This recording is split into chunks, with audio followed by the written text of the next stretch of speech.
Before anything else, Senator, I'd like to thank the committee for inviting me para once and for all malaman natin ang totoo. So, I would like to request sa inyo na huwag ninyo akong ituring president or kaibigan. Treat me as a witness and tignan natin kung lalabas yung totoo. So, with your permission, at maraming salamat po sa inyong lahat for inviting me. I'd like to start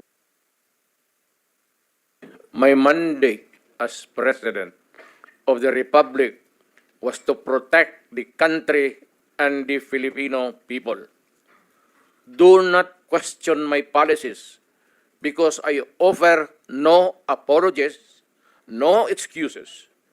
I did what I had to do. And whether you believe it or not, I did it for my country. The war on illegal drugs is not about killing people. It is about protecting the innocent and the defenseless. The war on drugs is about the eradication of illegal substances such as shabu, cocaine, heroin, marijuana, party drugs, and the like, as a menace which ruins people, families, communities, and relationships, and tears apart the social fabric which binds society together in peace, harmony, and brotherhood. It is not unlike slogans which serve as calls for a better future, such as the war on waste, war on corruption, and war against climate change. I have always viewed people addicted to illegal drugs as victims and patients requiring medical help and not as criminals. That is why when the war on drugs slogan came into being, coined first as a message to the people of Davao City to stay away from illegal drugs, but at the same time, I had a drug rehabilitation facility constructed in Davao City, a city government expense, manned by Davao City government doctors, psychiatrists, nurses, and health workers, among others, to look after the complete rehabilitation of those addicted to illegal drugs. I believe then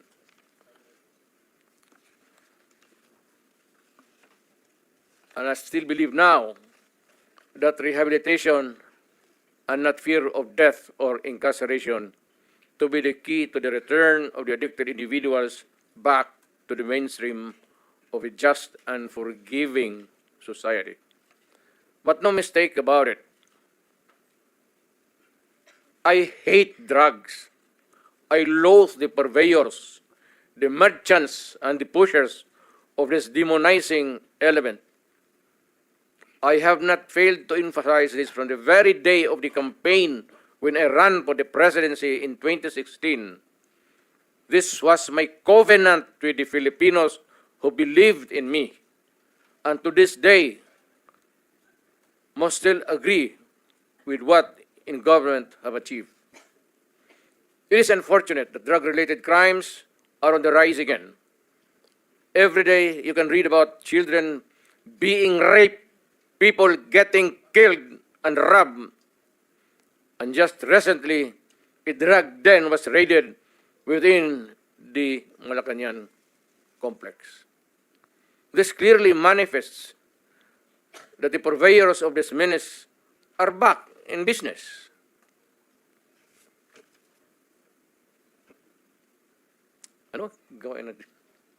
The Filipinos are anxious and distressed.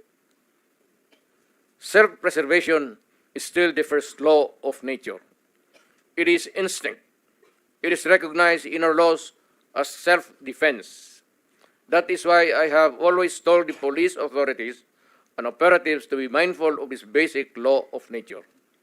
However, I tell them not to abuse their authority and power, and hindi ko talaga pinayagan yung abuso ng pulis o sundalo kailanman sa buong buhay ko and as mayor for so many years and as president. In the guise of protecting themselves. But when your very life is placed at risk and it can be snuffed out in a matter of seconds, then and only then must you act accordingly. Repel the aggression only in self-defense. Alam mo, matagal ako nagturo sa aming bayan sa Police Academy. When I was a prosecutor, to augment my income, noon na bago akong kasal, nagturo ako sa police. Ang sinabi ko talaga sa kanila, when you are arresting a criminal, you are not supposed to request him to surrender. Rather, you have to overcome the resistance. However, pag ayaw, it's the duty of the police is to overcome the resistance kung ayaw mag-surrender. At kung may baril, at kung tingin mo, sabi ko sa mga police doon sa academy, mamamatay ka, barilin mo. Barilin mo sa ulo. Patayin mo at least one less criminal in the community. Yun ang utos ko when I was a fiscal and I was a professor doon sa Police Academy. Yun ang turo ko sa kanila. No quarters given, no quarters asked. Criminal ito.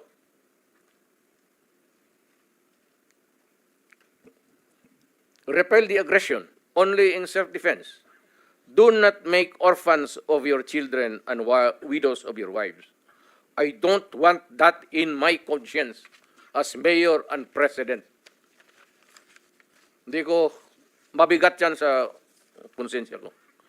I have warned, but before that, my job as president was never easy, and it was not meant to be. I have tried to do the best I can to address the problem of illegal drugs firmly and without compromise.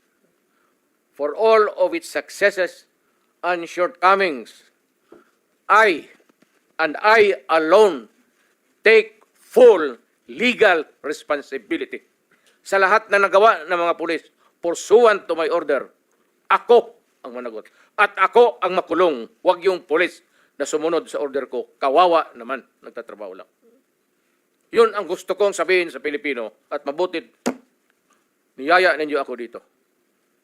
Once and for all, yan ang gusto kong sabihin sa tao.